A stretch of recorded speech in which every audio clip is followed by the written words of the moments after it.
करमू जी, आप किसी स्कूल से आप टच में रहते हो, आप किसी भी स्कूल से पूछ लियो भाई आपने ऑडिट करवाया है, ऑडिट करवा दो, स्कूलों का दूध और पानी का पानी हो जाएगा। तो ये कह रहे हैं हम सैलरी नहीं दे सकते, सब कुछ सामने आ जाएगा।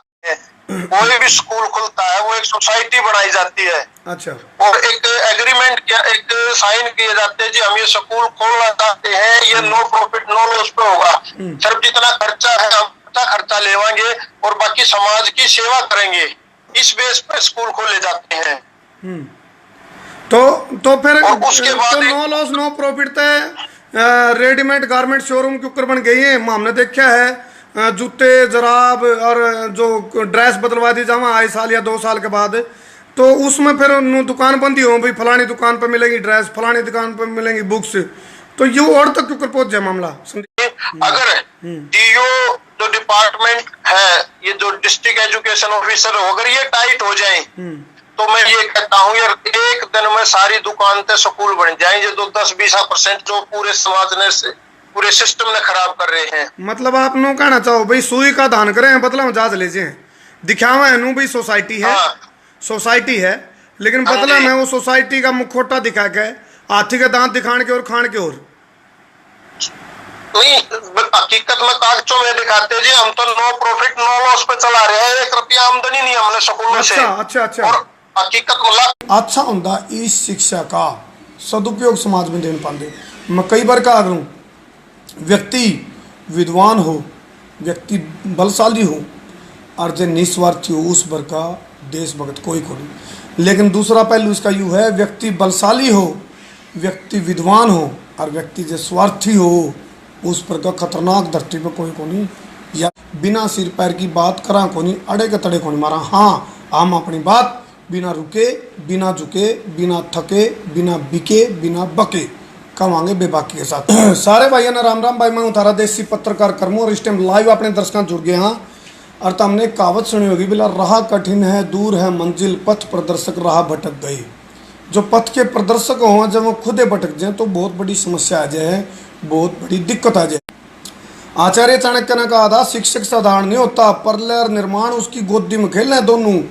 और उसका जो उदाहरण की बात करा आप तो आचार्य चाणक्य ने साबित कराया था कद जीवदानंद जो मगधवासी थे, जो पीड़ित थे, दुखी थे, कर वसूला जा रहा था और भाई उसका क्रूर जो शासक था धनानंद था जो मगध का, उसके खिलाफ जब मोर्चा खोला तो बहुत लंबी लड़ाई लड़ी चाणक्य ने। और झुप्पड़पट्टी में था एक साधारण परिवार का गरीब घर का बालक ठहके तक्षशिला। मैंने आरटीआई से फॉर्म 6 से निकलवाए कई स्कूलों के, मैं हैरान रह गया। आज हमारे देश में 200-250-300 रुपए में एक मोबाइल कनेक्शन आ जाता है जिसमें आप अनलिमिटेड पूरे महीने बात कर सकते हो जी। तो कई ऐसे स्कूल हैं जिनमें फर्जी खाते में 20-20 हजार रुपए महीने का टेलीफोन का बिल दिखा रखा अपने खर्चे बनाने के लिए। कागजा में दिखा दिया खर्चे दिखाने भाई खर्चे हैं। नालंदा जैसे जो विश्वविद्यालय जिनकी दूर दूर तक रुका था, ख्याति थी, विदेशी पढ़ना आ रहे उनमें नालंदा और तक्षशिला जैसे विश्वविद्यालय में, उस टाइम तक्षशिला में उस चंद्रगुप्त मौर्य को तैयार कराया, उस भट्टी में तपाया, उस झुप्पड़पट्टी का गरीब घर का बालक को औरतें उठाया कर उसको तैयार कराया और के बनाया चक्रवर्ती सम्राट चंद्रगुप्त मौर्य। एक वे शिक्षक थे। लेकिन आज के शिक्षकों की बात करें तो जो राइटिंग तो हम देखते होंगे भाई खरीदार मतलब बोली लग रही है शिक्षा की, व्यापारी शिक्षा की महंगी बोली लाने लग रहे हैं। कोई खरीदार है गए, मैंने ये सवाल पूछा है कोई खरीदार हो तो बता दो, और एक्सपर्ट ने मैं जोड़ूंगा उन तब बारी बारी तक पूछांगे अब भाई कौन रोंडी चूरिया है, कड़ा दिक्कत आ रही है, क्या समस्या इस टाइम सब तक सेंसिटिव होता है पूरा हरियाणा का। एक तरफ तो पूरा विश्व कोरोना जैसी महामारी तो लड़ रहा है, जूझ रहे हैं, विपदा घड़ी में हाँ मिडिल क्लास की कड़ टूटी पड़ी है क्योंकि अमीर देने लग रहा है और गरीब लेने लग रहा है, लेकिन मिडिल क्लास तो हाथ भी नहीं पसार सकता। मिडिल क्लास की बहुत बड़ी समस्या थी, खूब सारे मैसेज हरियाणा भर में तुम्हारे तो कमेंट मैसेज फोन आने लग रहे थे धर्मू भाई तो रवि मेरे तो रवि अब भाई यू एक ऐसा विषय है जिसके बाद सरकार ने एडवाइजरी भी जारी कर दी अब भाई सिर्फ 1 महीने की फीस ले जाओगी, लेकिन उसके बावजूद भी बहुत से भाइयों तो मैसेज आने लग रहे हैं स्कूल वाले की मनमानी भी नहीं रुक रही, वही भी नू कहने लग रहे हैं बोले हमारी फीस दो, हमारा एडमिशन भरो, हमारा ट्रांसपोर्टेशन का या फिर जो मेंटेनेंस चार्ज अड़े के तड़े जिन्हें मैं कह दे रहा हूँ। मैं इस प्रोग्राम का शुरू होने तो पहले एक चीज़ कह दूँ, 8 अविद्या दुराग्रह और स्वार्थ तो ऊपर उठ का ये प्रोग्राम है। दुर्भाग्य भी है एक टाइम होया करता न्याय शिक्षा चिकित्सा तीनों चीज पहले जब अपना स्वर्णिम समय होया करता न्याय शिक्षा प्योर भी और श्योर भी, तीनों चीज प्योर और श्योर मिला करती, यानी कि निःशुल्क भी और प्योर भी, यानी कि अच्छी भी और निःशुल्क भी, शुद्ध भी होया करती। लेकिन दुर्भाग्य है आज शिक्षा नकली है और महंगी है, चिकित्सा नकली है और महंगी है, न्याय नकली है, महंगा, बिके हैं सारी चीज, हर चीज बिक रही है आज के टाइम पे। तो इस गंभीर विषय पे मेरे साथ एक्सपर्ट जुड़ेंगे। मैंने न्याय की बात करी हालांकि, और एक्सपर्ट भी कौन जुड़ रहे हैं, सुप्रीम कोर्ट बार एसोसिएशन के सदस्य हैं एडवोकेट संदीप राठी, जो कि लंबा टाइम तक एजुकेशन जो शिक्षा माफिया हैं उनके खिलाफ मोर्चा खोल रखा है। 7-8 साल तक लगातार उनका एक प्रयास चल रहा है भाई हम ठीक क्या की बात करा। तो उनने मैं जोड़ूंगा, पूछूंगा उन पर हुए सवाल जो तारा बीच में है, जो हमारे पर पूछने लग रहे होता हम सारे कमेंट जो हम देखने लग रहे हैं, तो उसमें 90% कमेंट इसे आने लग रहे हैं भले जी एक तरफ तो सरकार ने क्या बोले सिर्फ 1 महीने की फीस लेनी है और चीज़ पे कुछ नहीं करना, उसके बावजूद भी मैसेज आने लग रहे हैं, दबाव बढ़ने लग रहा है। जो गरीबी रेखा तो नीचे के जो लोग हैं उनका तरह एक्ट 134A बना, वो भी सिर्फ कागजा में सीमित होकर रह गया, उसकी भी इम्प्लीमेंटेशन में दिक्कत आवा है किन्ने, प्राइवेट स्कूलों ने। निजी स्कूलों के बारे में मैं बात कर रहा हूँ, उन तय हमारा कोई नु कौन भी दुर्भावना है, लेकिन विपदा की घड़ी में आप हाँ उन भी तो लोग दान पुण्य करने की बात कर रहे हैं और गिले गिले कोरोना राहत कोष की भी बात हो है। तो मैं उन निजी स्कूलों तक कहूँ तो हम इस प्रोग्राम तय नाराज होने की बजाय एक बात ने ध्यान से सुनियो, सारे अपने अपने प्रोफेशन के साथ साथ अपना आप एक मानवतावादी सोच के व्यक्ति भी हाँ, अपना एक नैतिक कर्तव्य भी है, अपनी एक मोरल ड्यूटी भी है। वह मोरल ड्यूटी की है वह चीज़ भी अपन समझनी पड़ेगी। मोरल ड्यूटी यह है तारा मतलब जो प्राइवेट स्कूल हैं जो निजी स्कूल हैं उनकी ड्यूटी यह है वह इस टाइम शिक्षा राहत कोष के रूप में अपनी भूमिका दर्ज करा दें, वह कह दें भाई विपदा घड़ी में ये देश है और इस टाइम कुआ खोद कर कुआ मतलब पानी काटने जो रोज के लोग थे उन खातर में हम इस टाइम समस्या में उनके सुख दुख के साथी बनाएंगे, उनके मसीहा बनाएंगे। बहुत अच्छी होती है बात या, लेकिन कुछ स्कूलों ने बहुत अच्छी शुरुआत भी करी है, उन्होंने खुद एडवाइजरी जारी करी है, खुद नोटिफिकेशन दे दी, उनका हम स्वागत भी करा, लेकिन कुछ स्कूल भी भरिया को नहीं आजमाए भी रहने की साल ले रहे हैं, घना तेज आजमा है, तकड़ा आजमा है, पेट भर लिया फिर भी और चाहिए, इतने साल तक कमान लग रहे थे। तो इस टाइम तारा फर्ज बनाए, लेकिन लीगलिटी की बात भी करांगे आप, लीगल पहलू बात करांगे, लीगल पॉइंट पर बात करांगे, बिना सिर पैर की बात करा को नहीं, अड़े के तड़े को नहीं मारा। हाँ हम अपनी बात बिना रुके, बिना झुके, बिना थके, बिना बिके, बिना बके कमांगे बेबाकी के साथ। एक्सपर्ट को मैं लूँगा साथ में। फ़िलहाल हालात ये हैं कि भाई पूरा हरियाणा में थे कॉल आवे हैं, मैसेज आवे हैं, खूब सारे कमेंट आने लग रहे हैं, बड़ा जी मारदुरा फीस का मैसेज आएगा, मारदुरा एडमिशन का मैसेज आएगा, वो घुमा फिरा के कान, एक तो नू कान पकड़ा दे, एक नू घुमा के कान नहीं पकड़ा दे रहे हैं। नू पकड़ाने का मतलब उसमें लैंग्वेज चेंज करते हैं, लैंग्वेज का खेल खेला जावा है। भाई मास्टर हैं भी, शिक्षक हैं, इतना तो दिमाग है तो शब्दांगल भी खेल रहे हैं, शब्दांग खिलाड़ी हैं, माहिर हैं, लेकिन अच्छा होता इस शिक्षा का सदुपयोग समाज में देने पाते।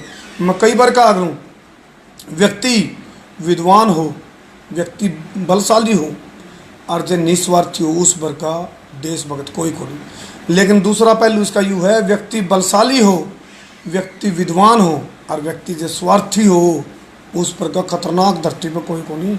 यह चीज़ हो रही है फिलहाल। तो एक्सपर्ट हैं संदीप राठी एडवोकेट, मैं उन्हें जोड़ूंगा अपने साथ वीडियो कॉल के माध्यम से।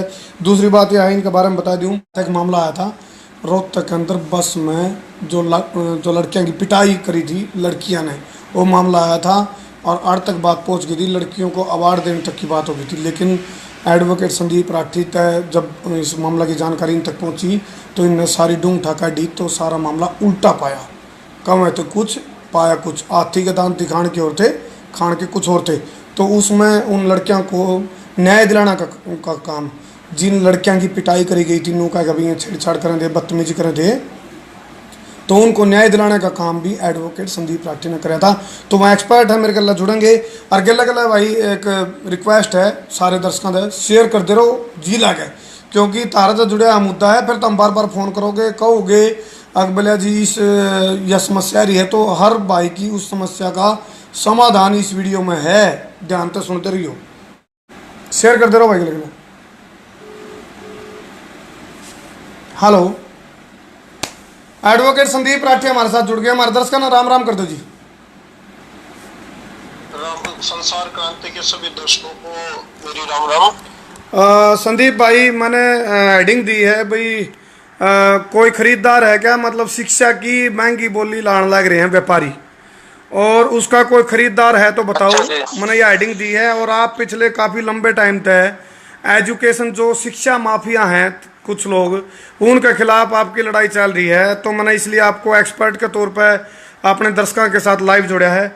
तो संदीप भाई, इस मामला की शुरुआत कब हुई थी? पहले सरकारी स्कूल होया कर दे, तो अपने जितने आईएएस की बात करें आज के टाइम पे, एचसीएस अधिकारियों की बात करें, सारे सरकारी स्कूलों में पढ़ के बड़े बड़े अफसर बने। आज या के इसी विडंबना होगी भाई, प्राइवेट स्कूल भी हैं, बड़ी बड़ी महंगी फीस भी है, ट्यूशन भी है, उसके बावजूद भी वह चीज़ को नहीं जो पहले सरकारी स्कूलों में हो जाया करती। बताओ जी, करते जाएगी यह समस्या? देखिए, मैं इस पे थोड़ा कानूनी पहलू पे आप सबके सामने लाना चाहता हूँ। सरकार ने इस जो रूल बनाए थे उसमें ये बनाए थे कि नो प्रॉफिट नो लॉस है, कि भी सरकारी स्कूलों के साथ है कि उनको सहायता के लिए प्राइवेट स्कूल हो। अच्छा, वो private school no profit no loss पे चलेंगे। अच्छा जी, वो कोई अपनी आमदनी नहीं करेंगे। और एक चीज बताता हूँ, थोड़ा आपका टाइम लूंगा, लेकिन आज तक वो बातें बताऊंगा जो अब तक लोगों के सामने नहीं आई है। कोई भी स्कूल खुलता है वो एक सोसाइटी बनाई जाती है। अच्छा, और एक एग्रीमेंट किया, एक साइन किए जाते हैं जी हम ये स्कूल खोलना चाहते हैं, ये नो प्रॉफिट नो लॉस पे होगा, सिर्फ जितना खर्चा है हम उतना खर्चा लेवाएंगे और बाकी समाज की सेवा करेंगे। इस बेस पे स्कूल खोले जाते हैं। तो फिर उसके बाद तो नो लॉस नो प्रॉफिट तो रेडीमेड गारमेंट शोरूम के ऊपर बन गई है। हमने देखा है जूते जराब और जो ड्रेस बदलवा दी जावा आए साल या 2 साल के बाद, तो उसमें फिर दुकान बंदी हो भाई, फलानी दुकान पर मिलेगी ड्रेस, फलानी दुकान पर मिलेंगी बुक्स, तो ये और तक क्यों पहुंच जाए मामला संदीप भाई? देखिए जी, मैं सबसे पहले ये कहता हूँ कि सभी लोग खराब नहीं है। 60-70% स्कूल ठीक है। अच्छा जी। बाकी झगड़ा है 20 से 30% के 20% है स्कूल वाले। और जो हम ये बात उठा रहे हैं, उन्हीं स्कूल वाले जो अच्छे स्कूल वाले जो रूल रेगुलेशन पालना करते हैं, वो इन बातों को अपने ऊपर ना ले। तो दूसरी बात, हमारे बहुत से रूल है, कानून है, लेकिन उन कानूनों की पालना नहीं की जाती। कहीं ना कहीं जो सिस्टम है वो सिस्टम में कमियां हैं। जो एजुकेशन डिपार्टमेंट है जिसने चेक एंड बैलेंस रखना होता है, वो कहीं ना कमी है। इसी वजह से ये रेडीमेड दुकान बन गई स्कूल से। अच्छा, तो उस बारे में भी मैं आपको थोड़ी एक बात बताता हूँ। कोई भी स्कूल है उसने एक फॉर्म 6A भर के देना होता है एजुकेशन डिपार्टमेंट में। उसमें वो ये बताता है मेरे स्कूल में जी जो फर्नीचर है, ये सुविधाएं हैं, इतने टीचर है, इतना स्टाफ है, और मैं इस टीचरों पे मेरा इतना खर्चा है, मैं सुख सुविधा दे रहा हूँ, इतना है। यहाँ तक कि आपके स्कूल में कितने पंखे कूलर एसी हैं, ये भी फॉर्म 6A में भर के देना पड़ता है। और वो कहता है कि जी मेरा लगभग इतना खर्चा है इन चीजों में। अच्छा, और ये मेरी फीस है। और उससे परमिशन लेके फिर वो चलता है नो प्रॉफिट नो लॉस में, और वो सही भर रहे हैं, वो फॉर्म 6A करते हैं। इसके लिए एक प्रोविजन है ऑडिट का, गवर्नमेंट ऑडिट का तो रूल्स है, उसमें गवर्नमेंट ऑडिट होना चाहिए। लेकिन ये बड़े दुर्भाग्य की बात है कि आज तक ऑडिट नहीं होता। अच्छा जी। अगर वो ऑडिट हो जाए तो ये फीस जो आप रेडीमेड की दुकान थे वापस स्कूल बन जाएंगे। तो ये स्कूल वाले जो 10 से 20% है, वो क्या करते हैं, अपने खर्चे बढ़ा देते हैं। वो काम हो गया संदीप भाई, एक गंदी मछली सारा तालाब में गंदा कर दे। वो क्या करते हैं, टीचर्स को सैलरी तो हकीकत में कम देते हैं, बैंक के थ्रू ज्यादा सैलरी दे देते, फिर वापस ले लेते हैं। अच्छा। दूसरा खर्चा क्या है, अपना खर्चे इतने मतलब जो आमदनी हुई ना, तो लगभग उसके बराबर खर्चे ले छोड़ देंगे। और उसके बाद ये दिखा देंगे, देखो जी हमारे तो पिछले साल लॉस हो गया, हमने फीस बढ़ाने की आपको अनुमति दी जाए। और बहुत से स्कूल तो परमिशन भी नहीं लेते, वैसे बढ़ा देते हैं। मैंने आरटीआई से फॉर्म 6 से निकलवाए कई स्कूलों के, मैं हैरान रह गया। आज हमारे देश में 200, 250, 300 रुपए में एक मोबाइल कनेक्शन आ जाता है, जिसमें आप अनलिमिटेड पूरे महीने बात कर सकते हो जी। तो कई ऐसे स्कूल हैं जिनने फर्जी खाते में 20-20 हजार रुपए महीने का टेलीफोन का बिल दिखा रखे अपने खर्चे बनाने के लिए। कागजा में दिखा दिया, खर्चे दिखाने भाई खर्चे हैं, कागजा में दिखा दिया। और आपके दर्शकों के माध्यम से मैं एक बात कहता हूँ कि आज तक शायद किसी स्कूल, किसी भी स्कूल ने पेरेंट्स वेलफेयर पे अपनी जेब से कोई खर्चा नहीं किया होगा। लेकिन ऐसे मेरे 7-7, 8-8 लाख रुपए ये आया कि पेरेंट्स वेलफेयर पे, पेरेंट्स को घुमाने पे हमने खर्चा कर दिया कागजों में। तो संदीप भाई, जो डिस्ट्रिक्ट एजुकेशन ऑफिसर होते हैं, डीईओ, ये नहीं इंटरफेयर करते, ये नहीं कंधे इनको अगर भाई आप लोग जो गाइडलाइन है उसका पालन नहीं कर रहे, और खर्चे की ऑडिट नहीं होती भी खर्चे हैं कि नहीं जेन्युइन? ये देखिए हर चीज है, कानून पे कागजों पे हर चीज होती है, लेकिन हकीकत पे जमीन पे कुछ नहीं। अगर डीईओ जो डिपार्टमेंट है, ये जो डिस्ट्रिक्ट एजुकेशन ऑफिसर, अगर ये टाइट हो जाए तो मैं ये कहता हूँ यार, एक दिन में सारी दुकान पे स्कूल बन जाएंगे। जो 10-20% जो पूरे समाज ने, पूरे सिस्टम ने खराब कर रहे हैं। मतलब आप नो कहना चाहो भाई सुई का दान करें, बदला में जांच लीजिए, दिखावा है नु भाई सोसाइटी है, सोसाइटी है, लेकिन बदला में वो सोसाइटी का मुखौटा दिखा के हाथी के दांत दिखाने के और खान के और नहीं, हकीकत में कागजों में दिखाते जी हम तो नो प्रॉफिट नो लॉस पे चला रहे हैं, 1 रुपया आमदनी नहीं हमने स्कूलों से। अच्छा। और हकीकत में लाखों रुपए कमाते हैं। अच्छा, दिखावा ये है भाई, माध्यम से मैं ठीक समझ गया संदीप जी, कागजा में दिखा रहे हैं नो लॉस नो प्रॉफिट। हाँ जी, इनकी जरूरत क्यों पड़ी थी? 500-700 रुपए लॉस। संदीप भाई, थोड़ा आपका, क्योंकि आप इस चीज पर काफी टाइम तक संघर्ष कर रहे हो, जरूरत क्यों पड़ी थी? आप मानो जरूरत थी कि नहीं थी, जरूरत क्यों पड़ी थी? और शुरुआत में जब इनकी नींव रखी गई थी, जब निजी स्कूलों की बात आई थी, तो क्या कमिटमेंट करे गए थे और इनकी जरूरत थी भी कि नहीं थी? क्या लगा आपने? देखिए जी, शुरू में क्या था, हमारे में इंफ्रास्ट्रक्चर कम था। सरकारी स्कूल थे, कुछ गवर्नमेंट एडेड स्कूल थे, उनके एक सहायता के लिए भाई एकदम इंफ्रास्ट्रक्चर इतना नहीं खड़ा हो सकता था। तो रूल बनाए थे कि भाई कुछ लोगों ने कहा कि जी हम देश की सेवा करना चाहते हैं, हम नो प्रॉफिट नो लॉस पे बगैर कोई रुपया स्कूल चलाएंगे।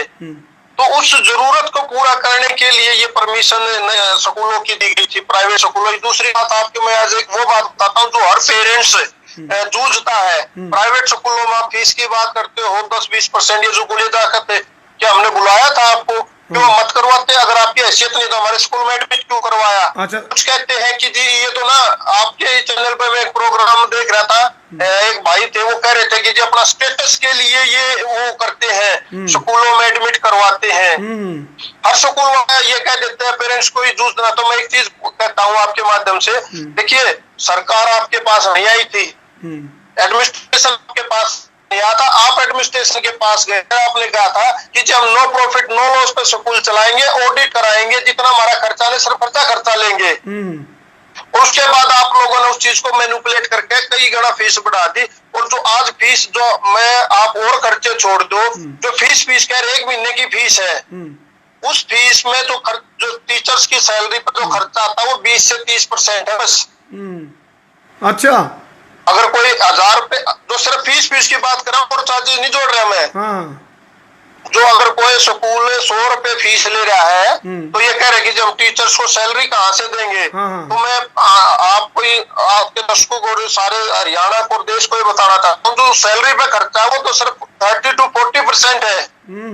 अच्छा, और ये भी मैक्सिमम बता दिया आपने। दूसरी बात एक चीज बताइए, आज है हमारे एम्प्लॉय है, हमारा स्टाफ है, हम अपनी जेब से उनकी दे रहे हैं। अभी मैंने पीछे से मेरी एक EMI आई थी इंश्योरेंस की, वो मैंने अपनी सेविंग में से भरी। आप है जो खर्चा हर आदमी बर्डन खुद बियर कर रहा है, अपनी सेविंग में से बियर कर रहा है। जब सारी दुनिया अपने उसमें से कर रही है, तो फिर स्कूल वाले ये क्यों कहते हैं कि जिस फीस आएगी तभी देंगे? आप भी इस बीमारी के दौर में, इस बुरे दौर में आप अपनी सेविंग्स का यूज कीजिए। बिल्कुल और बिल्कुल। मैं आपको बताता हूँ सिर्फ 10-20% ऐसे स्कूल है जिनकी फाइनेंशियल पोजीशन खराब है। उनमें से सरकार को आगे आना चाहिए, इनका ऑडिट करा के जिनकी जो स्कूल की पोजीशन खराब है उनको सरकार सहायता दे। बाकी स्कूल ये लॉस, ये जो बियर है सैलरी का, खुद बर्डन बियर करे। हाँ बिल्कुल वही बात है संदीप भाई को नू थोड़ा भी रोज रोज विपदा आवा या तो कोई 20-30 साल में आवा विपदा, और इस टाइम में एक विपदा घड़ी में इनकी नू समझ लो शिक्षा राहत कोष में एक आहुति हो जाएगी, एक किस्म तो इनका एक दान पुण्य हो जाएगा। और जब कुछ गलत कर क्या तो उनका प्रायश्चित टाइप से हो जाएगा। यूं मैं ये बता रहा हूँ बहुत आसानी से बियर कर सकते हैं। और एक बताओ सरकार को, सरकार का एग्जाम्पल पिछले एक महीने में सरकार का कोई रेवेन्यू नहीं आया, उसके बाद भी सरकार सैलरी दे रही है, लोन पहले लोन उठा रही है। ये अब भी ये सोच रही है हम अब भी प्रॉफिट कमा ले। सारे स्कूल देखिए सर 10-20% जो प्रेशर डाल रहे हैं, जो ये सिस्टम कर रहे हैं। तो इस टाइम सरकार ने तो 2 टूक कर के भी आप सिर्फ 1 महीने की नॉर्मल फीस लो, लेकिन उसके बावजूद भी बहुत से मैसेज और फोन आने लग रहे हैं, बोला जी स्कूल ने यू मैसेज भेज रखा है, बोला आप एडमिशन ये वो फलाना धकड़ा लैंग्वेज हो उसका घुमा फिरा के रखी हो, वहीं भी प्रेशर डाल रहे हैं अभिभावकों पेरेंट्स के ऊपर। कर्मू जी मैं ये कहता हूँ इसमें सर पेरेंट्स की टोटली फीस माफ कर देनी चाहिए। हर आदमी खुद बियर कर रहा है, खुद बियर कर रहा है तो इनको भी बियर करना चाहिए अपनी सेविंग में से। हाँ 10-20% जो फाइनेंशियल प्रॉब्लम्स है उनके लिए सरकार को आगे आना चाहिए। और खासकर विपदा को देखते हुए तो जरूर इन्होंने अपना मतलब सकारात्मक एक वो दिखानी चाहिए भूमिका, बिल्कुल दिखानी चाहिए सकारात्मक। और कहीं कोई स्कूल लॉस में नहीं है। 10-20% की मैं बात नहीं करता, 80% स्कूल प्रॉफिट में है। कागजों में नो प्रॉफिट नो लॉस भले ही दिखा दे, लेकिन हकीकत में वो प्रॉफिट में चलते हैं। तो वो सेविंग आपके पास जो लाखों रुपए दूसरे तो उसमें से यूज कर लिया, EMI आपको नहीं पे करनी और कोई खर्चा नहीं। सर टीचर्स की सैलरी है, बिजली के बिल भी गवर्नमेंट अभी नहीं मांग रही। नहीं एक चीज हो रहा है ना, 20-20 साल तक कमांड भी तो लग रहे थे, ऐसी कोई बात थोड़ा भाई। एक बात देखो, असली सहयोग असली जो सकारात्मक भूमिका तो मुसीबत में बेरा पटा मानस की भाई। इस टाइम पूरा विश्व विपदा घड़ी में है, तो इस टाइम पता चलेगा भाई वहाँ अपना कि मैं वो करेंगे कि नहीं, सहयोग कोऑपरेशन देंगे कि नहीं। तो जिन पे सामर्थ्य है, हम तो एक बात और कहेंगे संदीप जी, जिन अभिभावकों के पास सामर्थ्य है वो प्राइवेट स्कूल था अपना जो भी चीज़ उनकी खर्चे जो भी उनकी वो है टर्म्स कंडीशन वो पूरी करो। लेकिन मिडिल क्लास जो कि मतलब अपना रोज कुआ खोद का पानी का डर था, उसकी तो मर हो जाएगी बेचारे की, वो फंस जाएगा। तो इस टाइम के लिए तो खासकर प्राइवेट स्कूलों ने जबकि कमिटमेंट उन्होंने नो कर रखा सरकार के लिए, नो लॉस नो प्रॉफिट पर हम काम करांगे, जैसे संदीप भाई बता रहे हैं एडवोकेट संदीप जी। तो उसके बावजूद भी उनका सिर्फ इस टाइम नू लग रही भी सोना के मंडेरे बना लिया, या फिर मतलब थोड़ा आपा नहीं मार सकते, यह एक विडंबना है, मतलब दुर्भाग्यपूर्ण है। हमने तो ऐसा लग गए। कर्मू जी आप किसी स्कूल से आप टच में रहते हो, आप किसी भी स्कूल से पूछ लियो भाई आपने ऑडिट करवाया है, ऑडिट करवा दो, स्कूलों का दूध और पानी का पानी हो जाएगा। जो ये कह रहे हैं हम सैलरी नहीं दे सकते, सब कुछ सामने आ जाएगा। मैं आपके चैनल के माध्यम से आपके दर्शकों को ये कहना चाहता हूँ, प्रत्येक जिले में फीस रेगुलेशन कमेटी बनी हुई है जी। माननीय उस कंसर्न कमिश्नर होते हैं जो वो उसके अध्यक्ष होते हैं, और जिस डिस्ट्रिक्ट की जो डिस्ट्रिक्ट एजुकेशन ऑफिसर होती है वो उसकी मेंबर होती है जी। पेरेंट्स को दिक्कत है तो आप इनके पास जाके कंप्लेंट कर सकते हैं, और विदिन 60 डेज आपकी कंप्लेंट का इनको डिस्पोज ऑफ करना होता है। 60 डेज या 16 डेज? 60 जी।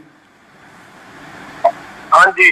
तो जब तक आपके माध्यम से मैं जो कुछ एक मांग रही थी, सही कह रहा हूँ कि जब आप ना एक किसी भी स्कूल वाले से 3% पूछ लेना, अगर कभी कोई आपसे स्कूल वाला ये कहे कि हम सैलरी नहीं दे सकते, क्या जी आपने नो प्रॉफिट नो लॉस में स्कूल की मान्यता ले रखी है जी, क्या आपने ऑडिट करवाया अपना गवर्नमेंट से, प्राइवेट नहीं। तीसरा, जब इस प्रदेश के देश का हर आदमी खुद बियर कर रहा है बर्डन को, हर आदमी खुद अपने एम्प्लॉइज को खर्चे वर्चे खुद बियर कर रहा है, तो फिर प्राइवेट स्कूल तो नहीं कर सकते। चलो सही है, तीनों पॉइंट सही है बिल्कुल। चलो जी, धन्यवाद, बहुत धन्यवाद।